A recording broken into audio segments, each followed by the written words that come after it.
Ang salita na dumating kay Jeremias tungkol sa lahat na Hudyo na nagsitahan sa lupain ng Ehipto, sa Migdol, at sa Tapnes, at sa Memphis, at sa lupain ng Patros na nagsasabi,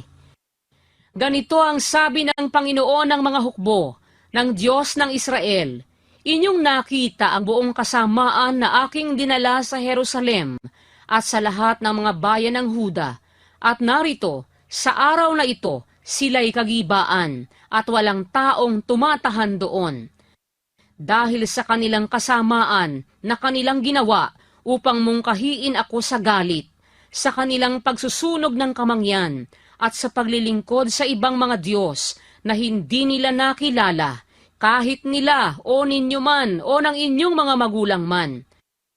Gayon may sinugo ko sa inyo ang lahat kong lingkod na mga propeta, na bumabangon akong maaga at sinusugo ko sila, na nagsasabi, "O huwag ninyong gawin ang kasuklam-suklam na bagay na ito na aking kinapopootan."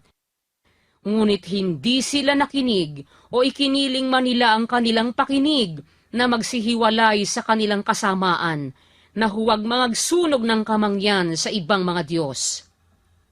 Kaya't ang aking kapusukan at ang aking galit ay nabuhos, at nag-alab sa mga bayan ng Huda at sa mga lansangan ng Jerusalem, at mga sira at giba gaya sa araw na ito. Kaya't ngayoy ganito ang sabi ng Panginoon, ng Diyos ng mga hukbo, ng Diyos ng Israel, bakit kayo'y nagsigawa nitong malaking kasamaan laban sa inyong sariling mga kaluluwa, upang maghiwalay sa inyo ng lalaki at babae, ng sanggol at pasusuhin sa gitna ng Huda, upang huwag maiwanan kayo ng anumang labi?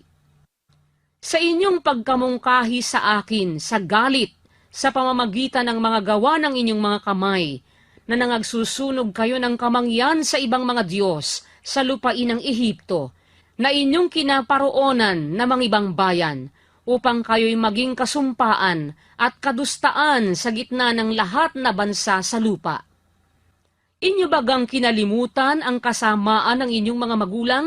at ang kasamaan ng mga hari sa Huda, at ang kasamaan ng kanilang mga asawa, at ang inyong sariling kasamaan, at ang kasamaan ng inyong mga asawa, na kanilang ginawa sa lupain ng Huda at sa mga lansangan ng Jerusalem?